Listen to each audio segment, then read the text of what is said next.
Jadi kami berharap dan menghimbau adik-adik mahasiswa yang saat ini mungkin masih belum mendapatkan penjelasan atau keterangan yang dibutuhkan, nanti kami siap untuk memberikan penjelasan bahwa apa yang dikhawatirkan, apa yang dicurigai, bahwa ada berita-berita yang kemudian revisi Undang-Undang TNI ini tidak akan sesuai dengan yang diharapkan, insya Allah tidak. Alhamdulillah baru saja rapat paripurna DPR RI mensahkan Undang-Undang TNI yang mana dari fokus pembahasannya sudah memenuhi semua azas legalitas yang memang harus dilaksanakan. Tadi sudah disampaikan dalam rapat paripurna, semua prosesnya itu sudah dalam mekanisme yang memang seharusnya dilaksanakan, dari penerimaan surat sampai mendengarkan partisipasi masyarakat, kemudian pihak-pihak yang harus didengar dan lain-lain sebagainya. Bahkan pembahasannya pun dilaksanakan secara terbuka. Kami dari DPR dan pemerintah menerima masukan dan aspirasi dari seluruh elemen masyarakat yang dianggap penting dan perlu. Tentu saja juga masukan dari mahasiswa, perwakilan mahasiswa juga sudah kami dengarkan. Jadi pembahasan dari RUU TNI yang direvisi kemudian tadi disahkan menjadi undang-undang, ada 3 pasal yang fokus kemudian dibahas, yaitu pasal 7 terkait dengan OMSP, operasi militer, kemudian terkait dengan pasal 47 yang mana ada penambahan dari 10 bidang yang memang bisa ditempati oleh TNI aktif dari 10 menjadi 14. Kemudian masalah pensiun yang mana ada masalah keadilan. Jadi hanya 3 hal tersebut, dan tadi kami juga sudah menegaskan bahwa kami DPR RI dan pemerintah tetap menegaskan bahwa tetap mengedepankan supremasi sipil, kemudian hak-hak demokrasi, kemudian juga hak asasi manusia sesuai dengan aturan perundangan di Indonesia dan internasional.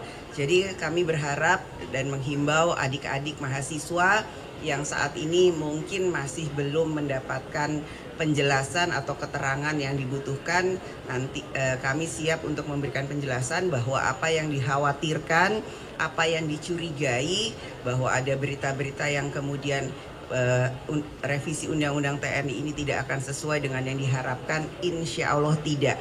Dan kami juga berharap bahwa revisi Undang-Undang TNI yang kemudian tadi sudah disahkan adalah nantinya ke depan akan bisa bermanfaat bagi pembangunan bangsa dan negara. Ini yang menjadi kritik dari pembahasan RUU TNI adalah pembahasannya yang dilakukan secara tertutup, Mbak Puan. Dalam artian sampai saat ini draftnya belum ada yang menerima, draft yang sudah disahkan dan diketuk palu hari ini belum ada yang menerima, dan semalam juga sempat ada pertemuan tertutup antara Komisi 1 dengan Menteri Hukum dan pemerintah lainnya. Nah, ini yang menjadi kritik adalah pembahasan yang secara tertutup. Ini bagaimana, Mbak Puan? Setelah disahkan, tentu saja nanti akan kami berikan apa yang sudah akan diputuskan. Tapi tadi yang seperti saya sampaikan, 3 hal yang kemudian menjadi perbincangan atau kemudian hal-hal yang kemudian diisukan, dicurigai tidak seperti yang diharapkan, insya Allah tidak akan terjadi. Mbak Puan, kemarin Pak, Koalisi Masyarakat Sipil juga mengkhawatirkan TNI bisa ikut mengawasi jalannya demo nanti setelah undang-undang ini berlaku. Nah, dari DPR memastikan itu tidak ada. Nanti bisa dicek, tidak ada. Kita tetap mengedepankan supremasi sipil. Ini kan karena publikasi agenda-agenda rapat ini tidak terpublikasi, baik itu juga kepada wartawan karena dadakan dan tertutup. Itu alasannya kenapa ya, Mbak? Dalam pembahasan selalu ada media, dan setelah keluar dari ruangan, Panja selalu memberikan penjelasan apa saja yang sudah dibahas. Namun karena memang belum selesai pembahasannya dalam pembahasan tersebut, tentu saja itu belum bisa menjadi satu hal yang menjadi keputusan. Jadi hari ini karena memang sudah diputuskan antara DPR RI dan pemerintah, ini menjadi satu keputusan yang memang sudah disepakati. Nanti silakan dilihat. Mbak Puan, izin isu lain soal penemuan ladang ganja di Bromo. Mbak Puan, ini dari pimpinan DPR bagaimana sih Mbak menyikapi dan menindaklanjuti ke depannya?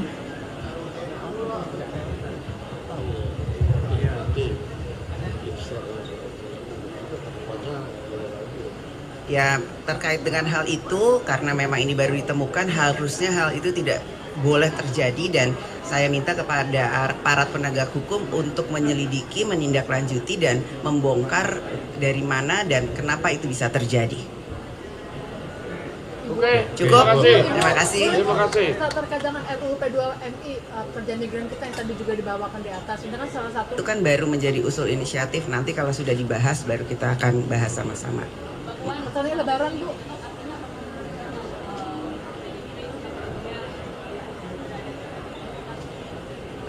Kami di sini di DPR bersama-sama bergotong royong akan bersama-sama dengan pemerintah demi bangsa dan negara. Sikap Ibu Ya. Mega seperti apa Ibu? Mendukung. Karena memang sesuai dengan apa yang diharapkan. Ibu terkait Lebaran. Bahwa tadi kan yang baru hanya 3, tapi untuk larangan berbisnis apakah masih sama bahwa TNI tidak boleh berbisnis? Nah, tetap dilarang, tidak boleh berbisnis, tidak boleh menjadi anggota partai politik, dan ada beberapa lagi itu harus, dan bahkan kalau di luar dari pasal 47 bahwa cuman ada 14 kementerian lembaga yang boleh diduduki TNI aktif, yang TNI aktif itu harus mundur atau pensiun dini. Jadi tolong jangan ada kecurigaan, jangan salah berprasangka dulu. Mari kita sama-sama baca dengan baik setelah undang-undang ini disahkan. Kita jangan belum apa-apa berburuk sangka. Ini bulan Ramadan, bulan penuh berkah. Kita sama-sama harus mempunyai pikiran positif dahulu. Sebelum membaca, sebelum melihat, tolong jangan berburuk sangka dan berprasangka negatif. Pasal 7 Ibu, soal terkait Lebaran, OMSP, Bu, persiapan Lebaran. soal OMSP ini tidak diatur masa tenggat TNI yang melakukan operasi di luar militer. Ini dikhawatirkan karena bisa menambah kewenangan. Seperti apa?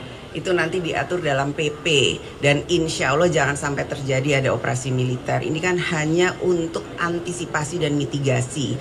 Jikalau terjadi akan dilaksanakan hal seperti itu. Namun jika tidak, jangan sampai terjadi, dan itu hanya penambahannya itu adalah untuk cyber dan penyelamatan warga negara di luar negeri jika dibutuhkan. Persiapan Apa? Udah di undang-undang. Udah ada di undang-undang, kita kan berpayungnya payung undang-undang. Puan, Wah, ini udah terlalu. Pak Puan, kemarin ada desakan RUU Polri supaya segera dibahas karena KUHP sekarang lagi digarap di Liga. Ini seperti apa, Mbak? Belum ada surprise dan kita lihat lagi ya. Udah dulu, ini lagi lebaran, nanti abis lagi puasa mau menuju lebaran, ini udah jam kritis. Iya, benar. Ya, terima kasih.